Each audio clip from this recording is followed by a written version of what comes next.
answer questions on what you hear. There will be time for you to read the instructions and questions, and you will have a chance to check your work. All the recordings will be played once only. The test is in 4 sections. At the end of the test, you will be given 10 minutes to transfer your answers to an answer sheet. Now turn to Section 1. Section 1. You will hear a student talking to the student accommodation officer at a college. First, you have some time to look at questions 1 to 5.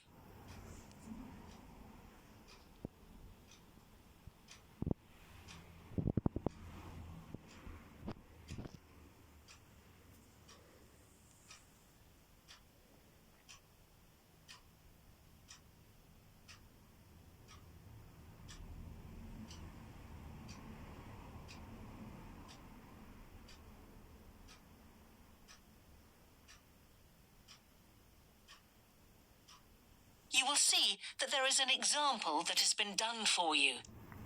On this occasion only, the conversation relating to this will be played first. Good morning. Can I help you?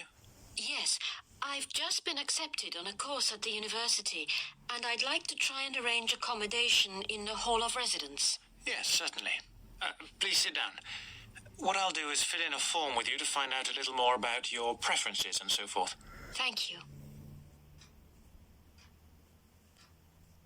The student wishes to arrange accommodation in a hall of residence, so hall has been written in the space.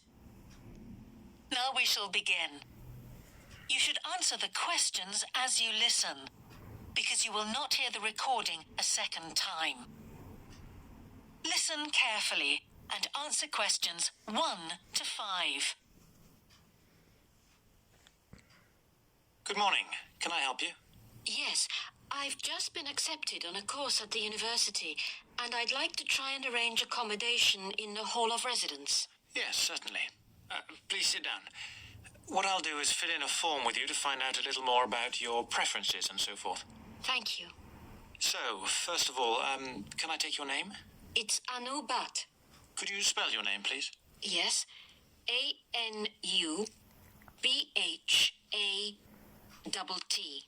Thanks. And could I ask your date of birth?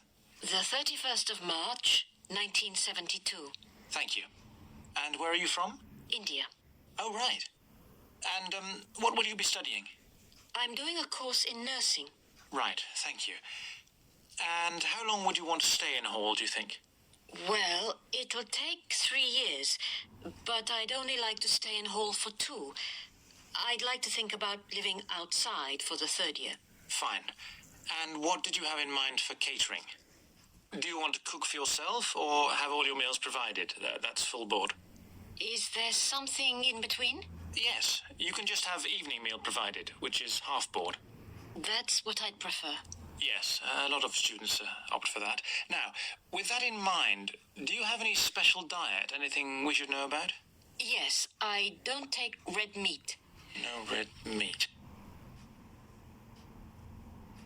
Before you hear the rest of the conversation, you have some time to look at questions 6 to 10.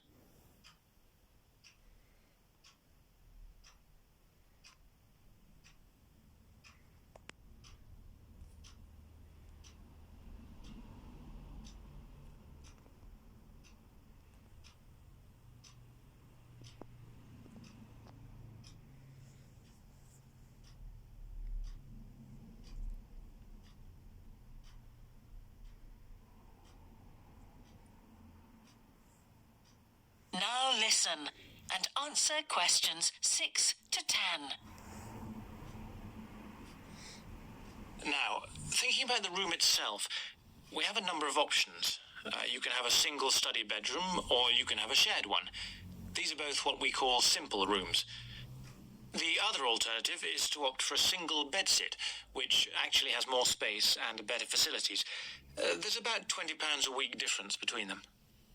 Well, actually, Actually, my grant is quite generous, and I think the bedsit sounds the best option. Lovely. I'll put you down for that, and we'll see what availability is like. Now, can I ask some other personal details which we'd like to have on record? Yes, of course. I wonder if you could let us know what your interests are. This might help us get a closer match for placing you in a particular hall. Well, I love the theatre. Right. And I enjoy sports, particularly badminton. Ah, that's worth knowing. Now, what we finish with on the form is really a list from you of what your priorities are in choosing a hall. And we'll do our best to take these into account. Well, the first thing is I'd prefer a hall where there are other mature students, if possible. Yes, we do have halls which tend to cater for slightly older students. And I'd prefer to be out of town. That's actually very good for you because we tend to have more vacancies in out-of-town halls. Lucky. Yes. Anything else? Well, I would like somewhere with a shared area, a TV room, for example, or something like that. It's a good way to socialize. Certainly is. That's it. Now, we just need a contact telephone number for you. Oh, sure, I'll just find it.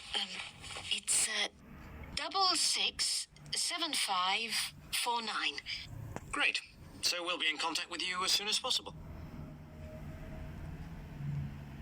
That is the end of section 1. You now have half a minute to check your answers.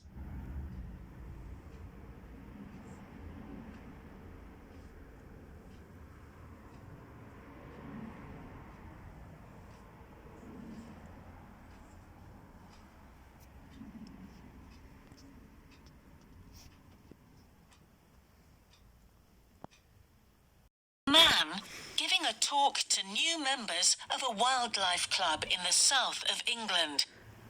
First, you have some time to look at questions 11 to 13.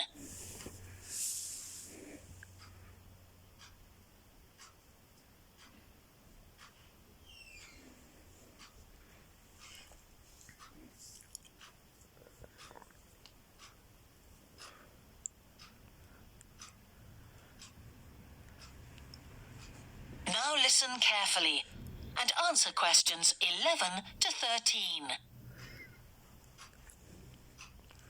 Hello, I'm delighted to welcome you to our wildlife club and very pleased that you're interested in the countryside and the plants and creatures of this area. I think you'll be surprised at the variety we have here, even though we're not far from London. I'll start by telling you about some of the parks and open spaces nearby. One very pleasant place is Halland Common. This has been public land for hundreds of years, and what you'll find interesting is that the River Ouse, which flows into the sea 80 kilometres away, has its source in the common. There's an information board about the plants and animals you can see here, and, by the way, the common is accessible 24 hours a day. Then there's Holt Island, which is noted for its great range of trees. In the past, willows were grown here commercially for basket making, and this ancient craft has recently been reintroduced.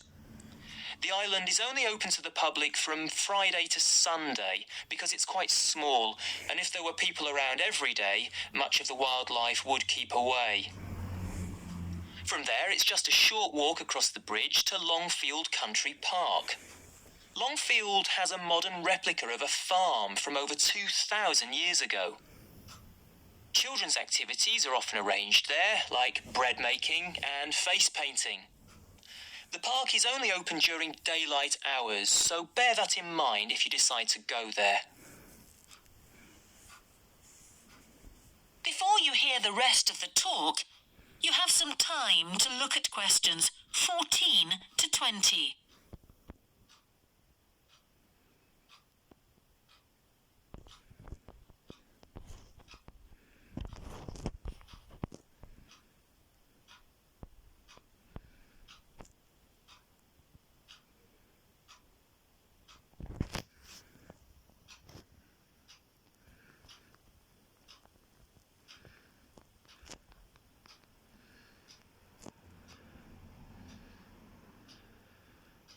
listen and answer questions 14 to 20.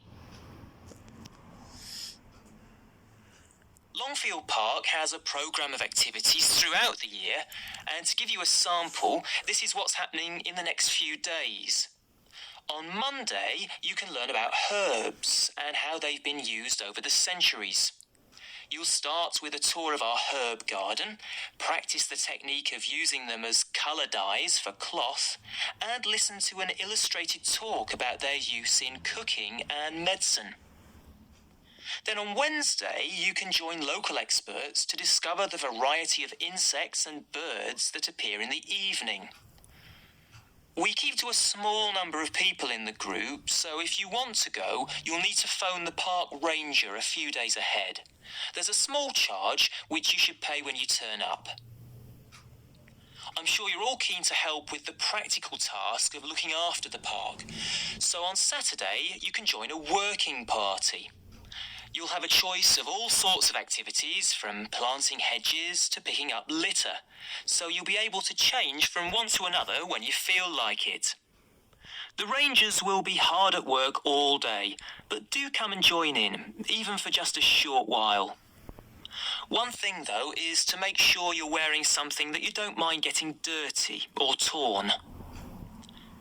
And finally, I'd like to tell you about our new wildlife area, Hinchingbrook Park, which will be opened to the public next month. This slide doesn't really indicate how big it is, but anyway, you can see the two gates into the park and the main paths. As you can see, there's a lake in the northwest of the park with a bird hide to the west of it at the end of a path. So it'll be a nice, quiet place for watching the birds on the lake. Fairly close to where refreshments are available, there's a dog walking area in the southern part of the park, leading off from the path. And if you just want to sit and relax, you can go to the flower garden. That's the circular area on the map, surrounded by paths. And finally, there's a wooded area in the western section of the park, between two paths. OK, that's enough from me, so let's get on and have a look. That is the end of section 2. You now have half a minute to check your answers.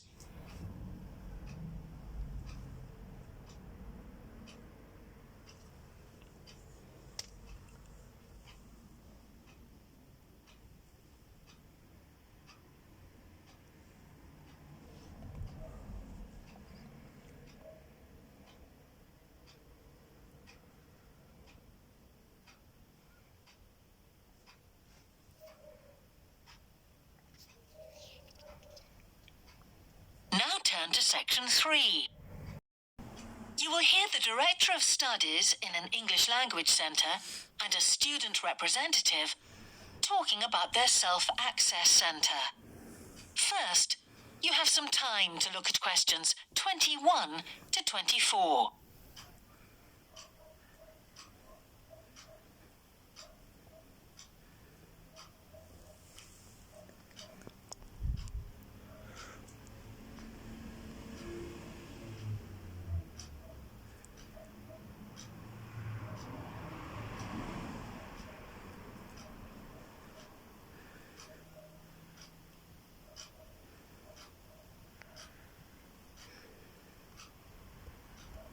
Now listen carefully and answer questions 21 to 24. Hi, Ewan. As you know, I've asked you here today to discuss the future of our self-access centre. We have to decide what we want to do about this very important resource for our English language students. So, can you tell me what the students think about this? Well, from the students' point of view, we would like to keep it.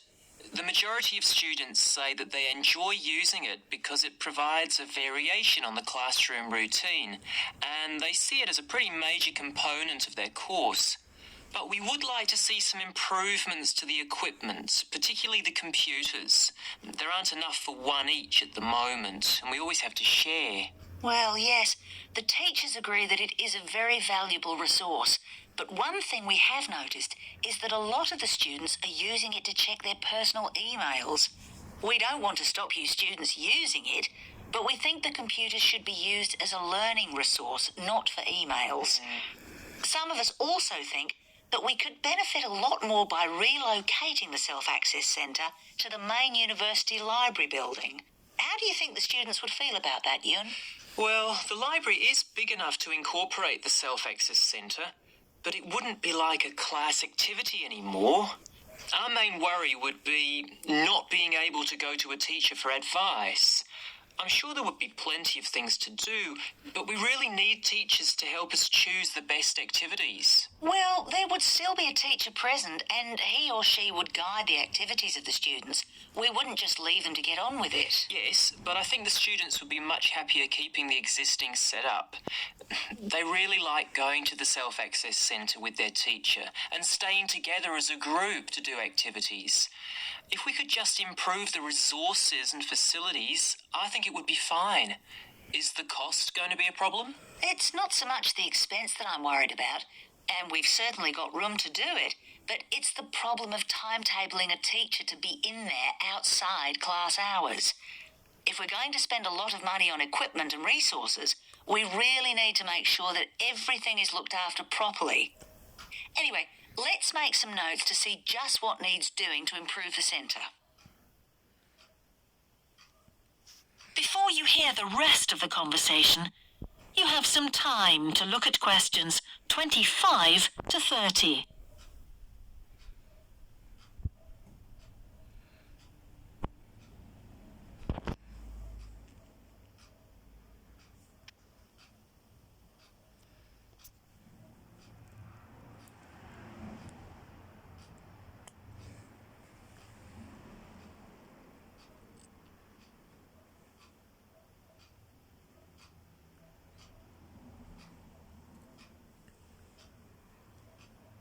Now listen and answer questions 25 to 30.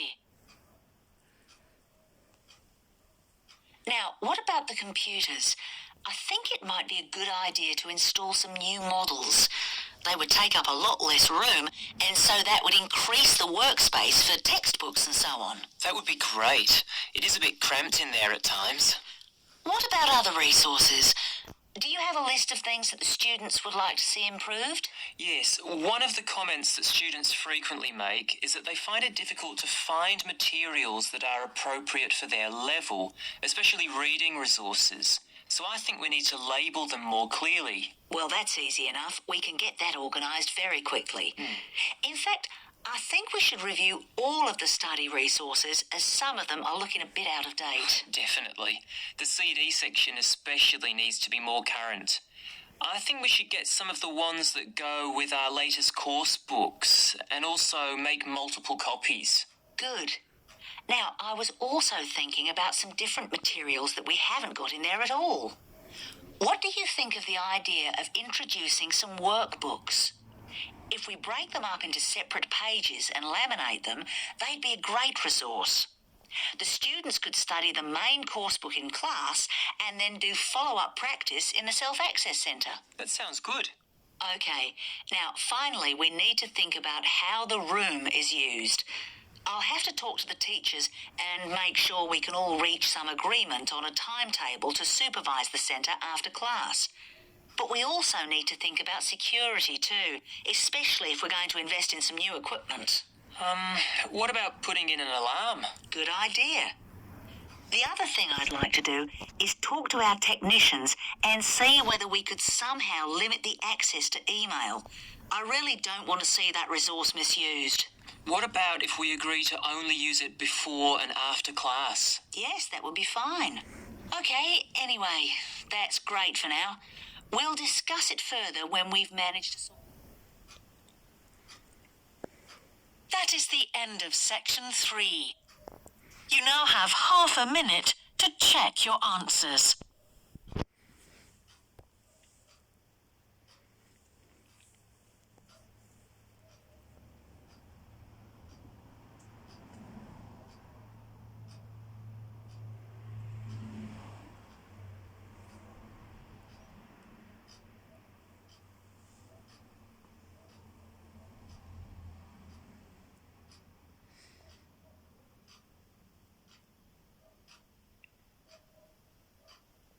turn to section 4.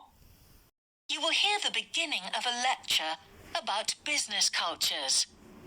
First, you have some time to look at questions 31 to 40.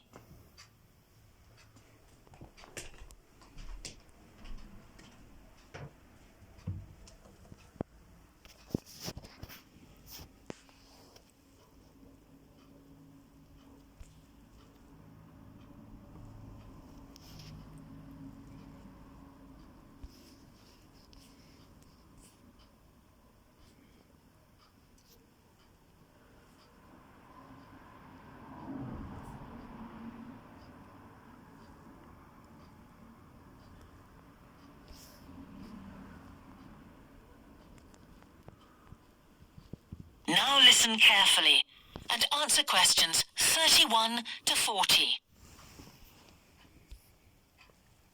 Good morning, everyone. Now, whether you're going to university to study business or some other subject, many of you will eventually end up working for a company of some kind. Now, when you first start working somewhere, you will realize that the organization you've joined has certain characteristics. And we often refer to these social characteristics as the culture of the organization. This includes its unwritten ideas, beliefs, values, and things like that. One well-known writer has classified company cultures by identifying 4 major types. The first type is called the power culture, and it's usually found in small organizations. It's the type of culture that needs a central source of power to be effective. And because control is in the hands of just 1 or 2 people, there aren't many rules or procedures. Another characteristic is that communication usually takes the form of conversations rather than, say, formal meetings or written memos.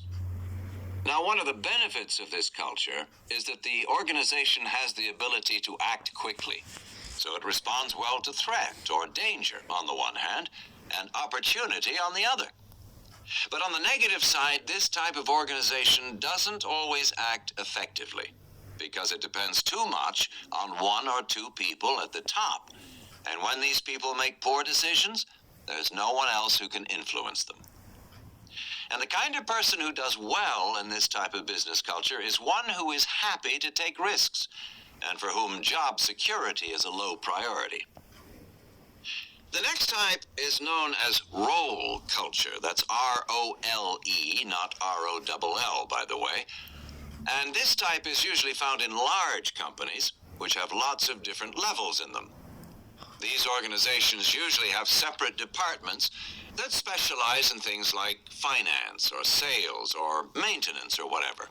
Each one is coordinated at the top by a small group of senior managers, and typically everyone's job is controlled by sets of rules and procedures. For example, there are specific job descriptions, rules for discipline, and so on. What are the benefits of this kind of culture? Well, firstly, because it's found in large organizations, its fixed costs, or overheads as they're known, are low in relation to its output or what it produces. In other words, it can achieve economies of scale. And secondly, it is particularly successful in business markets where technical expertise is important. On the other hand, this culture is often very slow to recognize the need for change, and even slower to react. What kind of person does this type of culture suit? Well, it suits employees who value security and who don't particularly want to have responsibility.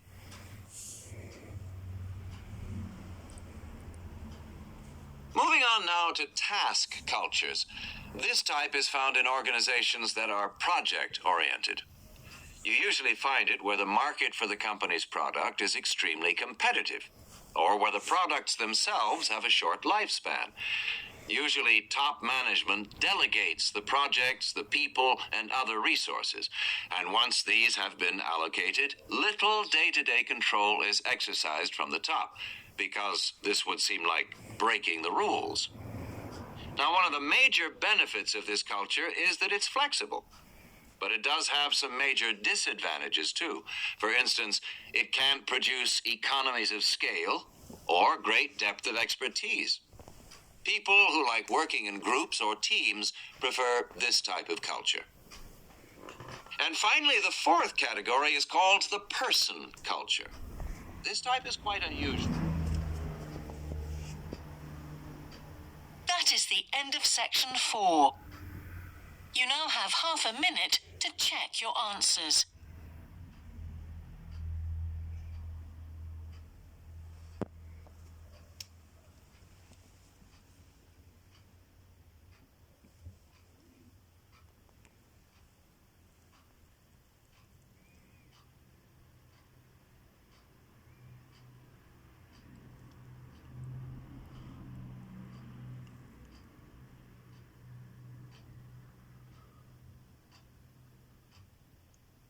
That is the end of the listening test. In the IELTS test, you would now have 10 minutes to transfer your answers to the answer sheet.